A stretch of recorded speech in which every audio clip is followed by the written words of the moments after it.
Hello. હા ભાઈ. કેમ છો રે? બસ ભાઈ મજામાં છો? આ જો વર્ક પર હતા અત્યારે. અવાજ ઓળખે કે ના ઓળખે? હા, અવાજ ઓળખે કે ના ઓળખે મને? અવાજ ઓળખ્યો ને? જસવંત બોલે કે? હા, જસવંત બોલું. બોલ બોલ બોલ. ઓળખી ગયો? ઓળખો જ કઈ યાર, કેમ ના ઓળખો? બોલો. ભેગું ભણતા સ્કૂલ નું. ક્યાં હતા તમે? હા તો કેનેડા છો ને? કેનેડા હા હતા ને? હા હા, કેનેડા જ લે. આ જો ને હાલા જોબ પર શું અત્યારે. બરાબર છે, બરાબર છે. એટલે શું બોલો બોલો, થયું શું ખબર છે? કામ પડ્યું? તમારે મેં પેલા બીજા બે નંબર ટ્રાય કર્યા જૂના, બરાબર? હા હા હા પણ લાગ્યા નહીં. હા લે, એ તો તને ખબર તો હે, હું અહીંયા આવ્યો તો એના પેલા તને કીધું નતું મેં. અરે પણ મારે તો મગજમાંથી નીકળી જ ગયું યાર, બિલકુલ. એટલે મેં તને કીધું તો હતું કે મતલબ હવે આ કામ નહીં કરે, નંબર મેં નવા લીધા હતા ને. હા, એટલે પછી મેં એક ભાઈબંધને પૂછ્યું, એટલે એને એવું કીધું કે હે ને તારે ઇન્ટરનેશનલ કોલ ચાલુ કરાવવા પડશે. હા, એટલે એમાં કેવું કે જો તું મને વોટ્સઅપ કોલ કરે ને તો પાછો લાગી જશે. અવાજ નહીં આવતો. અવાજ નહીં આવતો. હેલો. હા બોલ. એટલે વોટ્સઅપ ની અંદર વાત કરવાની એટલી બધી મજા ના આવે ને એટલા માટે. બરોબર, એ વાત સાચી. આ હાલ થાય એવું થાય મતલબ ભાઈ. હા, એટલે હાલ તો આની કદાચ નેટવર્ક નો ઇસ્યુ છે, પણ વોટ્સએપ ની અંદર તો બહુ બધી વાર આવું થાય. એટલે ને WhatsApp માં નેટવર્ક નો ઇસ્યુ હોય ને તાણે એમાં શું ઇસ્યુ થાય? એ નીલા નેટ નો ઇસ્યુ હોય એની અંદર, અને આની અંદર ખાલી નેટવર્ક નો ઇસ્યુ હોય, મતલબ કે પેલાની અંદર ડેટા એક સમય ના પકડાતો હોય ને તો બી થઈ કે એમ થોડું મતલબ કે બરોબર ક્વોન્ટિટી બરોબર. ડાળ આવતું ને તો બી થઈ ગયો વાત એમ. ના ના, એ વાત તો સાચી તારી. તે શું કર્યું હવે? તારે કયા ઇન્ટેકમાં હોય? મારે સપ્ટેમ્બર ઇન્ટેકમાં આવવાની ઈચ્છા તો છે. બરોબર. તારા શું થયું? બેન્ડ કેટલા હતા તારા? 7.5 હતા ને? હા, મારે 7.5 હતા. તો બરોબર હે ને, તો તાર તો સ્કોલરશિપ નું થઈ જાય ને. કેવું છે એટલે મજા આવે એવું છે? તો મજા એટલે હવે હાર્ડવર્ક તો કરવું પડે લે. હવે હાલ જો ને હું આ રેસ્ટોરન્ટમાં હું. રેસ્ટોરન્ટ નું જોબ કરે એમ તો? હમ. એટલે પેલો બકલો બી ઓસ્ટ્રેલિયા ગયો, ખબર નહીં ખબર? ઓવે ઓવે ખબર હે ને. કોને કીધું તને? એનો કોલ આવ્યો તો લે મને. બકલો નો કોલ આવ્યો તારા પર? ઓવે ઓવે. બરાબર બરાબર. એટલે કેતો એટલે તો એ મને હાલ તું પૂછતો હતો ને, એ જ પૂછતો હતો મને શું કે પૂછતો ભાઈ કે હતો? કેવું રે. મેં કીધું ભાઈ હું તો કેનેડા, તું જાય ઓસ્ટ્રેલિયા. હવે મને ઓસ્ટ્રેલિયા નો કઈ આઈડિયા નહીં, પણ બરાબર. એ ખબર હે બધી કે મતલબ ઠંડી જે હોય થોડી રે એવરેજ, પણ ઓસ્ટ્રેલિયાનું વેધર સારું હોય મતલબ કેનેડા કરતો. કેનેડા કરતા ઓસ્ટ્રેલિયા નું વેધર સારું એમ ને? હા સારું હે કેનેડામાં. મતલબ એવું કોઈ ઠંડી જેવું તો કોઈ હે નહીં ભાઈ. બધા બધા મતલબ વેધર તું બધા મોસમ અહીંયા પણ ઈઝીલી તું ફીલ કરી શકે કે શિયાળો, ઉનાળો, ચોમાસું દરેક ઋતુ આવે. એટલે એમ તો કેવું ખબર, યુટ્યુબમાં તો હું જોઉં તો આમ બહુ ખતરનાક ખતરનાક સ્નોફોલિંગ થતું હોય, ના થતું હોય. એટલે સ્નોફોલ નું કેવું ભાઈ નક્કી ના કહેવાય. થઈ જાય હવે અમુક ટાઈમે. હમણાં જ જો ને હવે 2 દિવસ પહેલા હતો ને હું, એટલે હું પેટ્રોલ પંપે ઉભો હતો એટલે સ્નોફોલ થતું હતો. પછી અચાનક રેન ચાલુ થઈ ગયો એવું. અવાજ નહીં આવતો. હલો. Hello hello. હા બોલ. એટલે કીધું તારી પોતાની પર્સનલ ગાડી બી લાવ્યો તો એમ? હા, પર્સનલ ગાડી તો આવી ગઈ હવે. લાયો લે. એટલે પણ તું તો યાર આટલે તો કશું હતું નથી હજી તો યાર ખૂબ ફોર્મમાં આવી ગયા લાગે મને તો. ફોર્મમાં એટલે હવે મહેનત કરીએ ને ભાઈ. હવે આ રેસ્ટોરન્ટમાં જો ને હાલ કરીએ જોબ. કેટલા મતલબ એ પર અવર ના કેટલા આપે છે લોકો? એટલે આમ તો જો મિનિમમ જે વેજ હોય ને, મિનિમમ વેજ સેલરી એ હા $15.5 છે. હા, પણ પછી બરાબર. તારી સ્કીલ ઉપર જાય. હવે મિનિમમ ઓછામાં ઓછા એનાથી ઓછા તો કોઈ $15 થી ઓછા તને કોઈ ના આપીએ કઈ. રેસ્ટોરન્ટમાં શું સ્કીલ હોય હવે? એટલે એમાં છે અહીંયા તો બધી ડિપાર્ટમેન્ટમાં સ્કીલ જ માંગે ભાઈ. આપણે ઇન્ડિયા જેવું નહીં હોય. એવું છે એમ ને? હા, હોય તો તું ગમે તે સિક્યોરિટી ગાર્ડમાં જાય ને તો એમાંય તારે સ્કીલ જોવું. એટલે સ્કીલ એટલે મતલબ કે સારું તને પરફોર્મન્સ તારું સારું છે, તમને એ ટાઈપની સેલરી મળશે એવું? હા, આપડે હવે કેવું કે તું ઇન્ડિયામાં સિક્યોરિટી ગાર્ડમાં જાય તો મતલબ હા. કેવું ડાયરેક્ટ લઈ લે તને. થોડી ઇન્ટરવ્યુ કરે બરાબર લઈ લે. અહીંયા બીજા પણ બરાબર મતલબ બરાબર. ટેસ્ટ આપવા પડે તમારે. Mentally physically test. બરાબર છે, પણ હવે તો ઇન્ડિયામાં બી નહીં લેતા લે. હા, એટલે ડાયરેક્ટ તો નહીં લેતા. ના, રેસ્ટોરન્ટમાં એવું લે કે મતલબ તમે ગયા હોય ને તો હમ હમ. ડાયરેક્ટ ના લે. આપડે તો કેવું જઈએ તો કંપની ની અંદર ઇન્ટરવ્યુ હોય ને, આપડે તો અહીંયા તો રેસ્ટોરન્ટ ની અંદર પણ ઇન્ટરવ્યુ લેતા હોય લોકો. એટલે હું તને શું કહેતો હતો ખબર છે? આપણે તું કઈ સિટીમાં છે? સારનિયામાં હું. સારનિયામાં છે એમ? અને તારથી ટોરન્ટો કેટલું છે? હા. ટોરન્ટો તો બહુ દૂર થઈ જાય ને. સારનિયા તો કોર્નર ઉપર હે ભાઈ. આપણે જે બોર્ડર ઉપર હે. એવું છે એમ ને? હા, તો 300 350 કિલોમીટર જેવું થઈ જતું છે. એવું છે. અને તો યુએસ તારાથી નજીક થતું હશે ને, બોર્ડર ઉપર છે તો? હા, યુએસ નજીક થાય ને. આપણે જે પેલો નાયગ્રા ફોલ્સ છે ને, હા હા હા. એ બધું નજીક જ થાય અહીંથી.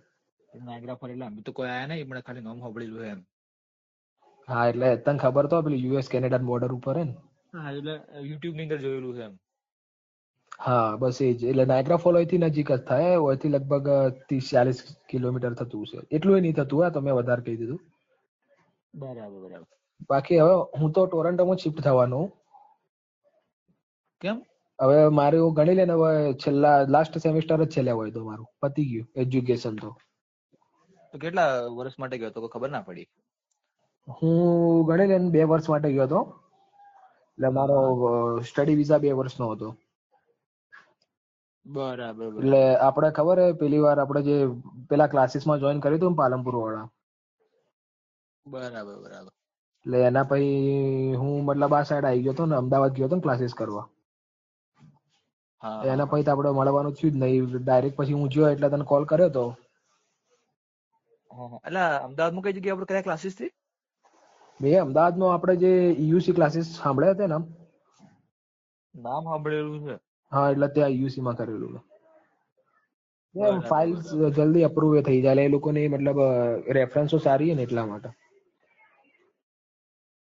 એટલે એવું છે. ત્યાં એટલે પછી મેં ડિસાઈડ કર્યું, કીધું ત્યાં જ કરું. એટલે તે પછી પાલનપુરમાં જ કન્ટિન્યુ રાખ્યું હતું. પછી તું હોમ સ્ટડી કર્યું હતું. મેં શું કર્યું ખબર છે? જો પાલનપુર થી ક્લાસ કર્યા એકવાર, બરાબર છે. હમ હમ. પછી હને ખબર પડી ગઈ કે સ્ટ્રેટેજી કે આ રીતે પ્રિપેરેશન કરવાની, બરાબર. એના પછી તને કદાચ ખબર હોય બરોબર કે મેં બરોબર. એકવાર એક્ઝામ આપી હતી. હા હા. તો મારા હે ને બધાની અંદર શું કહેવાય, રાઇટિંગ ની અંદર હે ને 5.5 બેન્ડ હતા, અને બીજા હમ બધાની હમ. અંદર 6.5 બેન્ડ હતા. બરોબર બરોબર. તો એટલે હું એ ત્યાં જ રહેવાનો હતો, પણ પછી મેં તને વાત કરી હતી પેલી મેરિકોમાં જોબ થઈ ગઈ હતી ને એવું બધું. હા હા હા એટલે હા. પછી મેં કીધું જોબ ત્યાં કરી નાખું તો વળી પૈસા નીકળી જાય સાઈડમાં આપણે લે એના ક્લાસીસ. એ વાત બી સાચી છે. એટલે પછી એટલે ત્યાં મેં કીધું કન્ટિન્યુ રાખ્યું. એટલે ત્યાંથી ને પ્લસ મારે એક બીજો બેનિફિટ થઈ ગયો, તને ખબર હે? બીજો કેવું? બેનિફિટ એ થયો કે મારા કંપનીનો એક્સપિરિયન્સ હવે ત્યાં ગણાય. મારે જે પરમનન્ટ કાર્ડ મળશે ને, જે PR નું, એમાં મારા હવે હા એનો હા. એક્સપિરિયન્સ ગણાશે. એટલે મારે PR માં એના બરાબર પોઈન્ટ અલગથી એડ થાય. 25 પોઈન્ટ એક્સપિરિયન્સ ના એટલે જો મેક્સિમમ 25 પોઈન્ટ સુધી મળી જાય. બરાબર. એટલે મતલબ અમે આવવાના એ સપ્ટેમ્બર ઇન્ટેકમાં, બરાબર. તો અમારે હમ હમ. એકોમોડેશન નું ને બધું વ્યવસ્થા તો જાતે જ કરવી પડશે ને? હા, એ તો મને કોલ કરી દેજે ને, હું કરી આપીશ. તારા કઈ સિટી હે? લંડન હે? હા હા કદાચ, હા એ છે જ છે. એ જ છે ને? તે મને મેસેજ કર્યો તો હતો એકવાર. હા હા બરોબર હે તો લંડનમાં તો થઈ જાય. હા હા હા. એટલે બરોબર ને? મતલબ કે શું કે? હા, એટલે મતલબ કે થઈ જશે ખરા ને આમ? હા, અને તારે પેલી ટોરન્ટો વાળી કોલેજ માંથી પણ અપ્રુવલ આવ્યું હતું ને પણ? હા, ઓફર લેટર આવ્યો હતો, પણ તો પછી ટોરન્ટોમાં કરતો હોય તો કરી દે. તો હું ટોરન્ટો જ શિફ્ટ થવાનું ને, તો આપડે બધા રૂમ લઈ લઈએ પાર્ટનરશિપમાં. પણ એની અંદર કેવું છે ખબર કે એક અવાજ નહીં આવતો લે. નહીં. હલો, હા હા, બોલ. પીજી કોર્સ છે, 1 વર્ષનો જ કોર્સ છે. કાને? મતલબ મારા જે ઓફર લેટર આવ્યો હતો ને ત્યાંથી ટોરન્ટો માંથી, હા હા. લેમ્પટન કરીને કોલેજ છે, ઠીક? બરોબર ત્યાંથી બરોબર. આવ્યો હતો. એટલે એ છે ને 1 વર્ષનો કોર્સ છે, તો એમ અપ્રુવ થયો હતો મારા માટે. બરોબર એટલે અમે શું થઈ બરોબર. ગયું ખબર, હું લેટ થઈ ગયો થોડો એટલા માટે. એટલે તારા કયો કોર્સ હતો એ? ડિપ્લોમાનો હતો? પીજી ડિપ્લોમા હતો. આપણે શું હા, તો કહેવાય, ડિપ્લોમા કરી દે ને. હું તને કહું, મારી રેફરન્સ અહીંયા હવે થઈ ગઈ સારી એવી ડિપ્લોમામાં તો. પણ યાર પીજી ડિપ્લોમા 1 વર્ષ માટે તો ના લેવાય ને યાર. એટલે પણ તારા જો તને જોબ મળી જાય ને અહીંયા પરમાનન્ટ, હા હા. તારી એવી જોબ મળી જાય ને તને, તો તારા PR નો વધો નહીં આવ્યો પછી તો. વાત તો સાચી લ્યા, પણ હવે કીધું કે ના. પછી મેં તો શું કર્યું ખબર, એક હેલ્થ સેફ્ટી નો એક કોર્સ હતો 2 વર્ષનો, બરોબર. તો એ લઈ લીધો પછી. હા, તો એ સારું જ છે ને. એમાં શું હતો એ? હા સારું છે યાર. અમે તો સાયન્સ કરેલું છે એટલે મતલબ કે તું બી સાયન્સ જ તે બી સાયન્સ જ કરેલું ને? મેં સાયન્સ જ કરેલું ને. હા એટલે સાયન્સ ના ઉપર જે હેલ્થ સેફ્ટી ના એવા બધા કોર્સ હતા તો એમાંથી અલ્યા અહીંયા તો ભાઈ હેલ્થ સેફ્ટી ની બહુ ડિમાન્ડ. હા એટલે જોઈએ હવે હે ને મતલબ બધું થઈ ગયું એ કમ્પ્લીટ જ છે.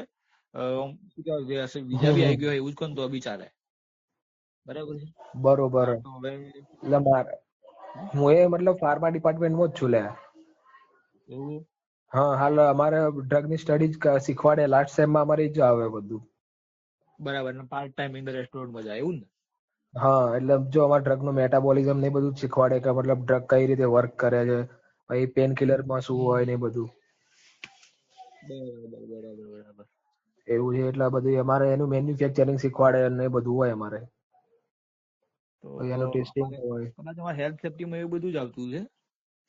તમારે હેલ્થ સેફ્ટીમાં થોડું પ્રિકોશન્સ અલગ હોય. તમારે હેલ્થ સેફ્ટીમાં હોય ને તમારે જોડે રેસ્ટોરન્ટ હોય ને હા હા. તો તમારે હેલ્થ સેફ્ટી તો એની અંદર પણ તમે જઈ શકો. તમે ચેક કરી શકો કે ફૂડ રિવ્યુ ખાવા હેલ્થ માટે કેવું છે, હ્યુમન માટે કેવું છે એ બધું. તમે હેલ્થ સેફ્ટીમાં તો તમે ગમે તે એવું જગ્યાએ જઈને તમે રેડ પાડી શકો. એવું છે એમ ને બરાબર. હા એટલે આરામ કેવું કેરલાની અંદર મજા આવે એવું છે કે પછી? મજા તો ભાઈ જો લાઈફસ્ટાઈલ તો ભાઈ આખી અલગ જ છે એ તો તને ખબર હશે. એ તો ખબર જ છે. એટલે આમ તો સારું છે ભાઈ અહીંયા. બાકી હાર્ડવર્ક હું તને કહું હાર્ડવર્ક કરવું પડશે. હા એ તો હાર્ડવર્ક તો કરવું જ પડશે યાર કોઈ પણ અને જગ્યાએ. પેલા આય ને 2-3 મહિના તો આય ને એટલે તને એમ લાગશે કે તું તો શિખર ચો આવી ગયો એવું જ લાગશે તને. એ તો મેં જોયું તો 2-3 યુટ્યુબરો ના છે યુટ્યુબ ચેનલ જોઈ હતી ને. અમને એવું જ થતું હતું પેલા તો એકલા આવવાનું ને એકલા જવાનું પછી તેમાં બધા દોસ્તારો થઈ ગયા. બરાબર બરાબર. અને જલ્દી જનરલી હોય તો કોઈના પર વિશ્વાસ કરવાનો જ નહીં બહારની પબ્લિક ઉપર તો. હા એ તો મેં આના યુટ્યુબ પર બધું જોયું હતું. શું હા કહેવાય કારણ કે ખબર હે પેલા એ તમારે તેમાં દોસ્તાર બની તમારો મિસયુઝ કરતા હોય અમુક લોકો. અમુક લોકો એવું નહીં કે બધા લોકો ખરાબ હોય. પણ જનરલી જે તમારા હાથી સ્ટાફ રહ્યો ને તમારાથી વર્ક કરતો હોય ને એના ઉપર તમે વિશ્વાસ કરી તમારા ક્લાસમેટ એવા લોકો અનનોન પર્સન ઉપર જલ્દી વિશ્વાસ ના કરવાનો હોય એવું. આપણે ઇન્ડિયા જેવું નહીં એમ ને? હા એ તો એક કામ કરજો તમે તો ભાઈ જો તારું હોય ને પછી હું અહીંયા ટ્રાન્સફર કરાવી દેશો ને આપણે ટોરન્ટો. હા એ તો પછી યાર જોઈએ હવે શું છે પછી વાત. હા એટલે મને હે ને એટલે મારે એક રેફરન્સ હતી ત્યાં અહીંયા ટોરન્ટોમાં. બરાબર રેફરન્સ તો સારું તો આપણે જોઈએ તો શું કરીએ હવે આગળ. એટલે આપણે જે પેલી ખબર ક્વીન એલિઝાબેથ યુનિવર્સિટી હે ને હા હા હા. એટલે એની અંદર મારી એક રેફરન્સ હતી એટલે ત્યાં શું ખબર હે કે એમને કીધું તું કે તારા કઈ ફ્રેન્ડ ને જોઈનિંગ કરવું હોય કેવડાવજે એમ. જોઈએ બસ હેડો તો તારે એક હવે બીજો બેનિફિટ હું કરી આપું ને તારા અને $6,000 ની હું સ્કોલરશીપ પાસ કરી આપું અહીંથી. એવું છે. હા એટલે માર તો થઈ નઈ પણ તારે તો કરી આપું એનું. હા તો સારું હેડ તો હું તારા મતલબ જો તારે એક એ સેમિસ્ટર ની બધું તો ફીસ તો જો ડાયરેક્ટ નીકળી જાય ને એક સેમિસ્ટર ની ફીસ સીધી. હા એ તો છે પણ યાર એ તો જો હું તને કહું હું તો તારો જ કોન્ટેક્ટ કરવાનો બીજો મારા પાસે કોઈ ઓપ્શન બી નહીં. હા એટલે હું ખબર અહીંયા તો તારે હેલ્થ સેફ્ટી નું લેવું છે ને તો પેલા પણ તારે એક મંથ તો ત્યાં પછી તારે જવું જ પડશે. બરાબર બરાબર. બરોબર ને તો આપડે એક કામ કરજે તો અહીંથી અપડાઉન કરજે પછી. જોઈએ હવે કેટલું થાય નેટ ત્યાંથી. અહીંથી કોઈ વધારે નહીં થતું અહીંથી 100-1 કિલોમીટર જેવું થતું હશે. બરાબર બરાબર. પણ મેટ્રો ની અંદર તને લાગે નહીં એટલું બધું. હા તો જોઈએ હવે ત્યાં આવીને પછી શું થાય છે શું નહીં થતું આવવાનું છે ફાઇનલ છે સમજી લે. હા એટલે એનું હું તને કહી દઉં કે મતલબ તાર સ્કોલરશીપ નું પાછું થશે અહીંયા કરવું છે તારા બેન્ડ પાછા 7.5 ને એટલે. બરાબર બરાબર. ઓમ પાછા તાર 7.5 થી ઓછા બેન્ડ હોત તો પાછું ના થોત સ્કોલરશીપ નું એ તને કહું. એવું હમ તો એને જો કે અમારે એજન્ટ તો રોકેલો હતો અને હમ હમ એજન્ટ હમ. ના ઉપર વધારે વિશ્વાસ નહીં કરવો એટલે કોઈ બી ઘરનું હોય તો સારું રહે એમ બીજું કઈ. ના ના એ તો આપણે કરી નાખશો તો રૂમ નું તું મને કહેજે કોલ કરજે તો હું જો ટોરન્ટોમાં બસ આ સેમિસ્ટર પતી જાય ને હમ. એટલે અમારે મતલબ આ બધું આવે ઇન્ડસ્ટ્રીયલ ટૂર ને બધું આવશે. બરાબર એ બરાબર. કરીને પછી હું મતલબ અમારો એના ઉપર એક્સપિરિયન્સ લેટર મળશે અમને ઇન્ડસ્ટ્રીયલ ટૂર નો લેટર મળશે. પછી હું હા હા. ટોરન્ટો શિફ્ટ થવાનું વિચારું મહિનાની અંદર જ મહિનો લાગશે તો જોબ ખોલવી પડશે એમ પાછી. હા એટલે મારે બી જુઓ ને હજુ તો વિઝા આવી ગયો છે એટલે કેટલા દિવસ થશે, હજુ થોડો ટાઈમ લાગશે નીકળવામાં થોડું મતલબ. હા એટલે તારા માટે એક ફાયદો બીજો થઈ જાય કે મારું ત્યાં ઓળખાણ થઈ જાય ને તો હું તને ગમે તે જગ્યાએ જોબ એ કરી આલું પાર્ટ ટાઈમ નું સેટિંગ કરી નાખે, બરોબર ને? હા બરાબર બરાબર. તો હવે આવે ને તો એના પેલા એકવાર ખાલી કોલ કરી દેજે મને, આ જ નંબર એ પાછો હવે યાદ રાખજે. હા હા હા તો હેડ હું તને કોલ કરી દઈ. અ, બરોબર ને? હા હા. એટલે રોમિંગ પાછું ઇન્ટરનેશનલ કોલ નું કરાવી દીધું ને હાલ તો તે. હા મેં કરાય, હાલ તો કરાવી દીધું છે, પછી કદાચ મહિના પછી બરોબર. ફરી કરાય, બરાબર. હા તો કોઈ વાંધો નહીં, કરવાની જરૂર નહીં, તું ખાલી વોટ્સઅપ કોલ કરી દેજે ને તોય ચાલશે હવે તો, ઓકે બરોબર? ઓકે સારું હેડ તો મળીએ. એ હા ચાલો. હેલો.